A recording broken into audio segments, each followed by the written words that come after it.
Welcome to the Music Therapy and Beyond podcast, Corri. Thank you. So nice to Excited have to you be here. here. Awesome. So, for our listeners who don't know, you and I met each other through Kindred Collective, which is a wellness collective here in Columbia, Missouri, which is where we're both recording from today, even though we're in different houses. So that's how we were connected to each other. And we've had other individuals from the collective on the podcast. So we really enjoy having you all over because you always have a lot of great information about the things that you specialize in. We know all the things music therapy related, and you guys know pretty much everything else in the realm of wellness, which is really cool to have that resource. So I would love for you to just introduce yourself to our listeners. We love to hear a little bit more about everybody's background, and just sort of your journey to becoming whatever type of therapist you may be, which in this case, we're talking about being a craniosacral therapist. So I'm really curious to learn more about you and just how you became a craniosacral therapist. Well, it all started when I started taking yoga classes about 30 years ago. And at that time, I had no connection with my, not very much awareness of my body. So I started taking yoga and started learning more about that. And eventually I became a teacher for yoga. And then I wanted to just deepen my knowledge of how to help my yogis. And so I went to massage school, and in massage school I got more interested in the lighter touch and learning about craniosacral therapy and how relaxing can influence the brain and development of the brain. And it just was really fascinating to me. And I have been doing that ever since. And I started that in 2009. Wow, that's amazing. So could you maybe just define craniosacral therapy for everyone? Because I'm sure we have quite a few people who really don't know or understand what it is. Sure. Yeah. From an anatomy perspective, from someone who knows anatomy, I'm going to break it down into two parts for anyone to understand. Cranial, it's the head. Sacrum, it's the tailbone, just before the tailbone, that big pelvic floor. And the spine. So in between is the spine. And in the spine, you have your central nervous system that's attached to the brain, and they work together to help the whole body function. And so craniosacral therapy is a light touch therapy where I'm addressing issues and restrictions within the spine, within the head, which is oftentimes affecting the brain, and it also in the lower back. Awesome. So in a nutshell, that's in a nutshell. Right. I'm sure there's a way more complicated explanation than the one you just gave, but I appreciate that you're saying it in terms that we can all kind of wrap our heads around. So I'm curious to hear more about the central nervous system and why that is so important in craniosacral therapy. Well, your central nervous system has a lot of nerves in it that support the overall function of the body. One of them is the vagus nerve, which starts in the at the base of the skull, and then comes and then it comes down through the spine and kind of branches out into all the different organs of your body, like digestion and breathing and heart. So that's one way that that's one way I can touch on helping to relax the body. Because a lot of times I even feel when I'm holding someone's head and just really tuning in to what's going on inside, I could feel the tension within the nerves. Something is pulling at it, or something is restricting it in some way. So if I could just give it some time and a light touch to release, then it's then the whole thing kind of unfurls and can address numerous issues. Yeah, I can imagine that's quite a list of conditions that could be helped by that. So maybe that's something you could elaborate on, is maybe some of the more common conditions that might be treated by craniosacral therapy. Well, one of the most common issues is headaches and migraines and TMJ, which is the teeth grinding, the temporomandibular joint syndrome. I have that. And that's all like everything's kind of just held into your, if you have a tight, the listeners don't see me like putting my shoulders up to my ear and like leaning forward. But if you have a tight neck and a tight, then that leads you to have a tight jaw, which leads you to have issues in your mouth.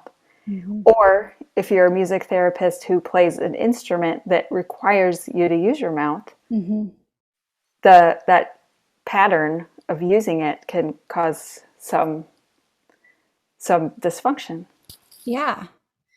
Well, and we know I've had plenty of massage therapy and chiropractic care in my lifetime from having a very physical job as a music therapist, but we all kind of learn sort of where we hold tension in our body. And that's sort of how I learned about my TMJ and teeth grinding, was realizing, oh, like everything's right here in my head, neck, and shoulders. Like that's where all of my tension lives every time. And if I'm compensating in some way, I'll catch myself grinding my teeth during the day or clenching my jaw during the day and realize like, oh, yep, there it is again. I need to pay attention to that. So it's really fascinating to me, because you would think like when I go to a massage therapist, I'm asking for like really deep tissue massage typically, because I have a lot of knots and things from playing guitar and holding instruments. So it's really fascinating to me to think about light touch. So I'd love to hear more about why it's light touch in craniosacral therapy. Well, think of it as healing from within. So in massage therapy, I learned like you like manipulate the muscles and you just get in there and you can use your elbow. And then the next day people feel kind of worn out from that. And also the issue really isn't corrected. It's just kind of like smoothed out a little bit. Yep. And with craniosacral, if you hold something long enough, if you hold a tight muscle or some kind of restriction, it can smooth out and stretch out and kind of release itself. So I'm just offering it support to become softer and just giving it time to become softer. I like to think of using silly putty as an analogy. And you could just like, if you have this big ball of silly putty that's really tight and you pull it fast, it breaks. Yeah. But if you just hold it and pull it slowly, then it stretches out. And that's what I like to think about when I'm working on people and helping their muscles and the nerves unwind. Yeah. This stretchy, fibrous connective tissue through the whole body that is, sensitive and needs a little time to relax. Yeah, that makes so much sense to me, because anytime I've started with a new massage therapist, even if I know what I want, it still takes several sessions before my body will actually let them do any work, because I've got that anxiety and tension of what's going to happen. And I'm sort of protecting myself instinctively without even realizing it. And I have to learn how to let that release happen over time and to trust the person. And so that makes total sense. And a lot of times when I work on people's necks, like that's the thing, they're braced for like this, somebody's in there like using their fist and using their thumb to like get in those really tender spots, like behind your ear and right under your hairline. And with a softer touch, you could relax more into the experience and kind of allow yourself to just take a breath. Yeah. So it could actually be a relaxing experience, not a just let's get everything out and then I'll feel sore tomorrow, but I'll probably be glad that I came. Right. Hopefully. Yeah. So I'm curious then, if somebody was signing up for craniosacral therapy, what would those first few sessions actually look like? Like what kind of things would you be doing to introduce this to someone? Well, Well, I'd be talking to them about their lifestyle and kind of ask them to notice as they're laying fully clothed on the table. Mm-hmm. I ask them to notice the different sensations in their body. And I ask them to notice where the discomfort is, mm-hmm. and if they can soften the discomfort a little bit. Yeah. I also ask them to notice where they're feeling comfort in their body, because I feel like a lot of times we only notice the pain, mm-hmm. and it's so easy to ignore what feels good. So mm-hmm. I also like them to notice and be aware of what feels good. So when things start getting better, like the pain just doesn't move someplace else, they can actually recognize, oh, my jaw does feel better, or oh, my shoulder can move a little bit mm-hmm. easier. Awesome. So then I'm thinking about the anatomy that you described. How much of the body are you actually touching and working with in craniosacral therapy, or does it depend very much upon who's coming to see you?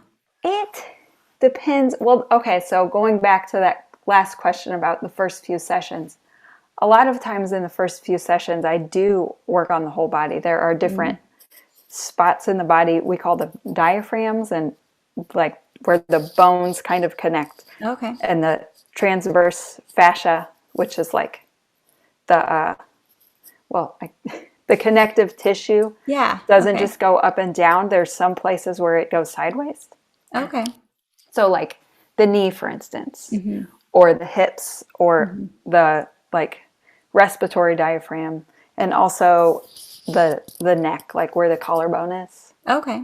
So I treat, and also the ankles. So okay. I treat the whole body at the beginning, just to kind of see, like, sometimes the issue may not always be the place that my client is complaining about. Mm. There may be another place that I need to go to first mm-hmm. to unwind before their original issue can be resolved. Okay. Which is, you know, it's kind of a trust thing, because sometimes I could be at their hips when their head is hurting, and we all just have to kind of work together to mm-hmm. see where it goes. Yeah, I know that probably would be hard to think, like, why are you touching my hips? I came in here because I have headaches. Yeah. So that's helpful to know, like, it actually is the whole body. We're not just talking about the head, neck, and spine and sacrum. You're still looking at the whole picture of the person and trying to figure out where something originated and how to actually solve the problem long term, not to just make them feel better for the next few days or for the next week or however long. So then I wonder, does trauma have an impact on that for people that you see if someone has that sort of history? Yes, it does. It can be physical trauma, such mm-hmm. as like a head injury. Mm-hmm. I see a lot of those. Mm-hmm. Or some kind of impact. A lot of times people come in that have had car accidents and they have whiplash or back pain. There's some place in their spine that's just compressed that mm-hmm. needs to be stretched out. Yeah. I don't want to say stretched out because that sounds too active. It needs to be softened. Yeah. I would just imagine that someone with a trauma history might have a harder time with that idea of like trusting and letting you look at their whole body. So do you treat those individuals differently? Like, do you approach them differently? So as far as emotional trauma goes, it doesn't always come up in the intake that mm-hmm. if they've had previous emotional trauma. Yeah. Or not. It doesn't always come up. So mm-hmm. I usually, in the beginning, I explain what I'm going to do. I say it's very gentle. And mm-hmm. there are some areas where I am working that I make sure that they know. I say, I'm going to put my hand on your sacrum, which mm-hmm. is like right where your bottom is. Right. Or I also put my hand on people's, like very gently on the front of people's necks. Yep. So I always say, if you're uncomfortable with this, we don't have to do it, You can always pull my hand off or just tell me to move someplace else.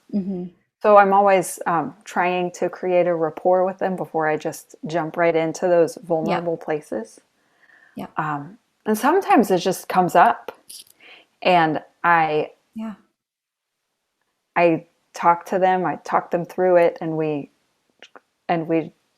I make sure that I'm grounded and centered to help them, like, to hold space for them while they're processing something big.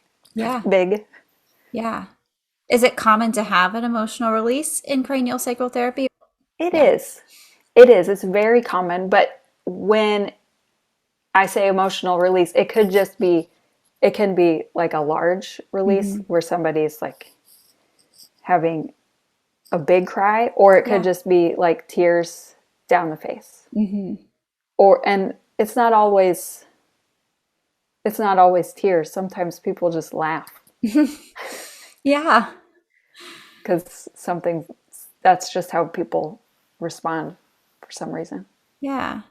So it sounds like you're kind of creating a container for the individual to sort of just allow things to let go that maybe they've been holding tension and just sort of compensating for areas that are hurting or that have been traumatized. And you're, instead of forcing it, you're holding in the right places and spaces to just let the body do what it needs to do sort of on its own. Is that right? Yeah. And I'm not going to back off. I'm not going to take my hands off, and I'm not going to I'm just going to hold the space for them. And I'm really quiet when I work on people. And so if I say, I'll hold space for you, sometimes they are just quiet. But I never ask, like, what's going on? Like, tell me your story. Like, if you feel like sharing with me what you're experiencing right now, you can. I mean, if it seems like they want to share. Right. But I've cultivated enough awareness to know, like, whether they want to say something or whether they don't want to say something. So if they just want to be quiet, I will be quiet with them. Yeah. That's really cool. So maybe you could tell me a little bit more about sort of the risks and the benefits for craniosacral therapy. What might we get from it, and what might we want to look out for if we're coming to this service? When there are so many benefits and very little risks. If you've had a fresh head injury, like I wouldn't treat anyone that's had a fresh concussion. That's something that would take a couple days and be cleared by their doctor. Yeah. But or if there's some like hemorrhage within the spine, I'm not going to treat that. But that would be an extreme case, and they'd probably be in the hospital and not seeing you. Yeah. Yeah. Receiving treatment elsewhere initially, probably. But I think the benefits, like, I go see a craniosacral therapist, and it's just like I feel more relaxed, and I feel more centered, and I feel like my body is just able to move better. And also it's like I'm giving my body the opportunity to work on its own and to do some gentle work. Yeah. Do you find that awareness grows as you participate in craniosacral therapy, that you start to notice things about your body that maybe you didn't notice before? Yes. Yeah. Yeah. Yeah. And I think a lot of people do. A lot of people, their first time on the table, they haven't thought about their body very much. They use their body as a machine.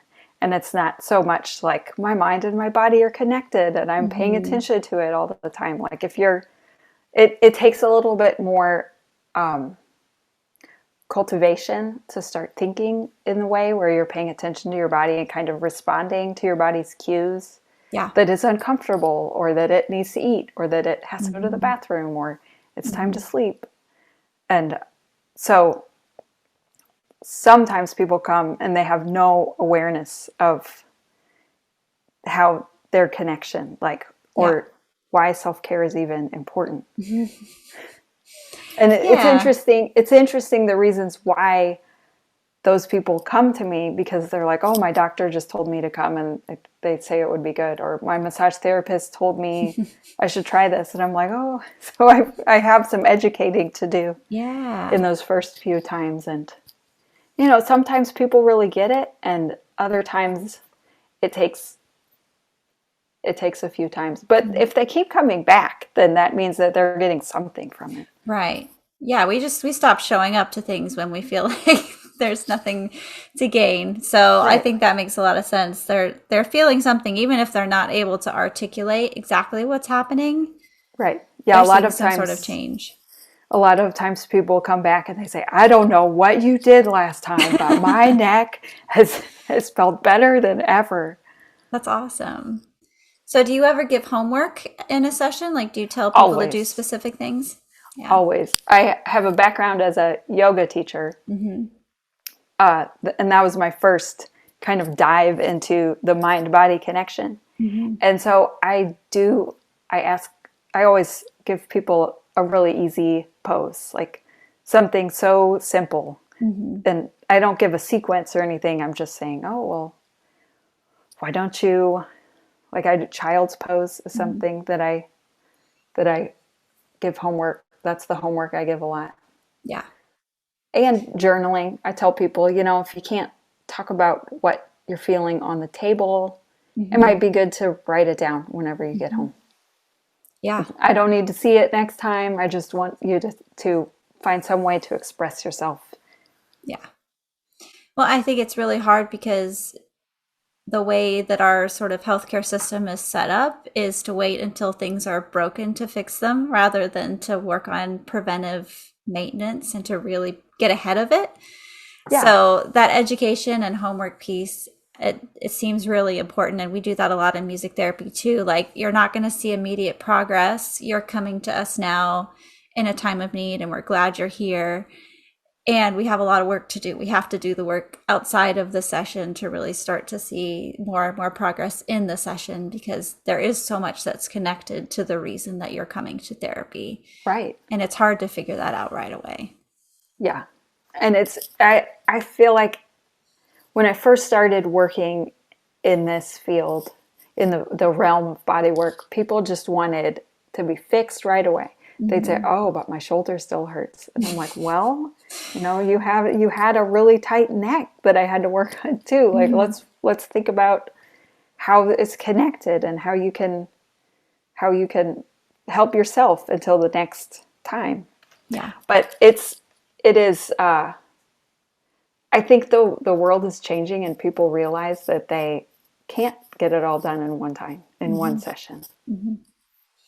Well, and it's nice too. I bet that you do a lot of work to just create your physical space as a safe space for people to come to. And sometimes that's a big part of it for people too, is like, this is a place where I can go and be comfortable. And I'm getting this therapy, I'm getting this service, but I also have a place where I feel safe with my emotions. I can feel safe with my own body. And a lot of times we don't feel that safety out in the world because the world's such a scary, busy place. So I imagine that's probably part of it too, just the environment that you're creating for people to come back to from week to week. Yeah, that is true. I've got a quiet place that doesn't have a lot of people coming in and out. Mm-hmm. And yes, it's very easy to get to. When I first started working, I was working on Broadway downtown on the second floor of a building. And I was on the corner of Walnut and Broadway, and there were people outside and people had to walk up the steps, and it was very loud. And I mean, it was great when I first started, but then as I started getting more like wanting to go deeper and trying to help people more, I realized, like, I don't want the experience of like walking down the street and walking up these steps to be part of their treatment. Like it all kind of, it's all wrapped in one. Yeah. I want people to feel safe from the moment they leave the car to the moment they get back in their car. Yeah. I definitely think that's an amazing addition that you have for your service. And it's something that I think about when I'm going to any sort of new therapy. If I'm going to massage therapy or a chiropractor or a doctor, I'm paying attention to my physical environment. And if it's stressful to get there or stressful to figure out where to go, or if there's a lot of noise and bustle around me, then it takes me that much longer to get into the right headspace to actually be in the room with the person that I'm seeing and focusing on what's happening in the room. Right. Yeah. And I also have an electric lift table that goes up and down. So if somebody that has mobility issues comes to see me, I can easily lower the table and they don't have to, I'm kind of tall, so they don't have to climb up too high to get on. Yeah. That's really been a nice addition. Yeah. So I want to kind of bring us back to our listeners and have you sort of give us some information specific to the people who listen to our podcast. So I'm thinking about my fellow music therapists, my fellow helpers, occupational therapists, physical therapists, speech therapists, all of us helpers who tend to have more physical jobs, oftentimes with a lot of repetitive motion. We really work hard physically every day and also mentally creating safe spaces for our clients. And so maybe you could just talk about when and why craniosacral therapy might be a good choice for someone like me. Like what would be a sign that I might want to consider this as a service for myself? Well, first of all, you deal with a lot of energy from people day to day. And so if you are working in a therapy setting where you're seeing and treating people and encouraging people to do their best, it's very easy to forget that you need to tend to yourself too. Yeah. So I think for the emotional well-being of just having your own time to relax, that's something for everybody. Yeah. A caretaker, a caregiver, a therapist. And then I've seen a lot of people that play instruments, which I mentioned earlier, and the way they use their mouth there are muscles in your mouth. And so just getting that to stretch. I do intraoral work on the mouth, so getting that to stretch out and getting the tongue, people don't think about how tight their tongue can be. People don't even know they can relax their tongue because it's always resting on the top of your mouth or pressed somewhere in your mouth. So just educating people and working on getting their mouth muscles to soften up is always a benefit. And it also improves their performance too and helps their tool. Their your voice quality is affected when you're tense, for sure. Could you tell me more about the intraoral work? What does that look like when you're doing that? So when I do intraoral work, I always wear gloves. Yeah. And I always make sure that people know this is also another sensitive area. So if anybody's uncomfortable with where my hand is and my fingers are in their mouth, they can always tell me to stop or take my hand out of their mouth. And I use my fingers and I'm gently pressing on the roof of your mouth and kind of gently pulling outward to create space on the roof of the mouth so it's not so compressed in, it can be pulled in by the muscles of the mouth. Yeah. Okay. And underneath the tongue, I address kind of the same thing where I'm relaxing it and just letting my finger soften into the tissues so the tissues can move a little easier and they're less restricted. Okay. And less they have free mobility instead of just being stuck in one place. And that can address at the roof of the mouth, that can address sinus problems and eye problems because there are all these different little bones and muscles that are connected within your face that can like be oh, have you heard of, they could be contorted just by the way you Yeah. hold your mouth, or by Yeah. the way you hold your face, or by the way you squint at your screen. Like it's all like, we just don't think about the way we use our face can affect the way that our mouth can be. Or Yeah. even when we're born, and like maybe you had maybe you were bottle fed, and you were always bottle fed on one side, or maybe you're you were nursed. Like it all contributes to the shape of your mouth Yeah. and the way your muscles form, even from the day you were born. Yeah. I mean, our body keeps track of everything and holds everything, and we love that book, Your Body Keeps the Score. So it's like Yes. your body doesn't forget things that have happened to it, especially not negative things, but it has that muscle memory built in for better or worse. And it's just really fascinating to me, and I love the idea that you can find where those things live in the body and help someone release them when they might not even know that that's something that they need. They might not Yeah. even realize that they're doing that, and that they're actually making it harder for themselves because of the way they hold their body or their mouth. Or so I'm just completely fascinated. I think it sounds like something that would be beneficial for a lot of different types of people. And a music therapist, especially, like you said, we use our mouths, we use our voices, we use our bodies, we do so much with other people's energy. So this makes a lot of sense to me. As an instrument player, it's not just like the way you hold your mouth, but it's also the way you hold the oboe, or the way you hold the trumpet, or the Yep. way you're like playing percussion. It's Mm-hmm. all it's all a repetitive motion that could be interrupted and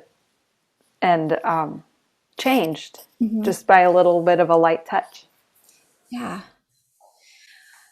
Well, I really appreciate you explaining this to me, because I definitely had a slight perception of what it might be, because I'd done a little bit of research on my own, just considering this as a service for myself. But you really did help to paint more of a picture for me of what this actually is and how it works and why it would be beneficial for someone. And so I would just ask maybe if there's anything else that we didn't really cover that you would want somebody to know that is considering this as a service for themselves. Anything to be thinking about?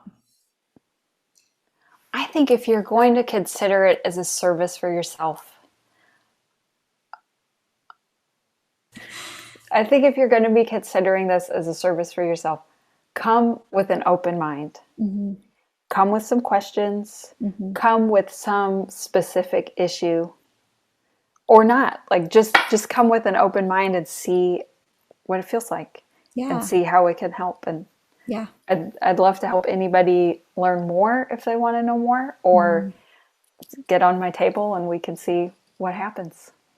Yeah. That's awesome. So is there anywhere I can send our listeners so that they can find a craniosacral therapist that's near them?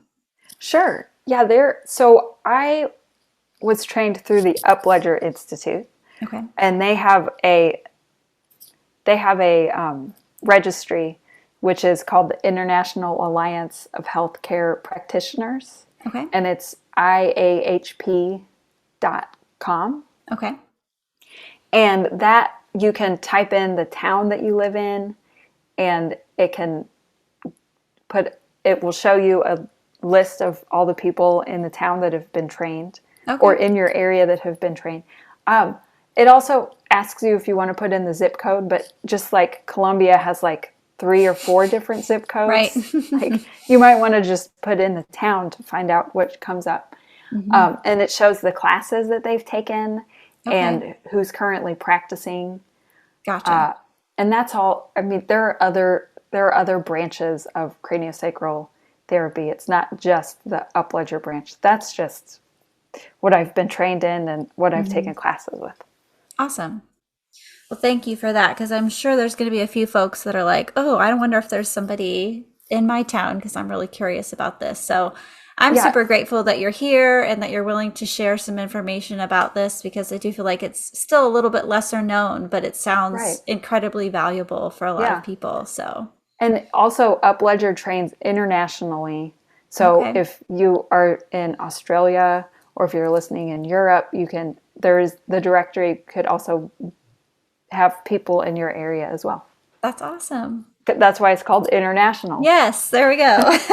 We do have some international listeners, so I appreciate you mentioning that, because sometimes we forget to say that. Like, you can still access this. This is for you too.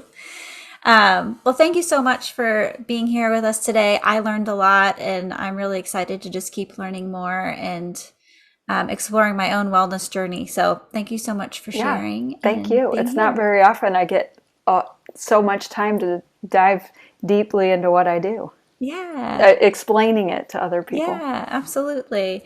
Well, I applaud you for what you do. I thank you for what you do. And thank you again for being here. Thank you, Elizabeth. For show notes and resources in today's episode and all episodes, head to our website, musictherapyandbeyond.com.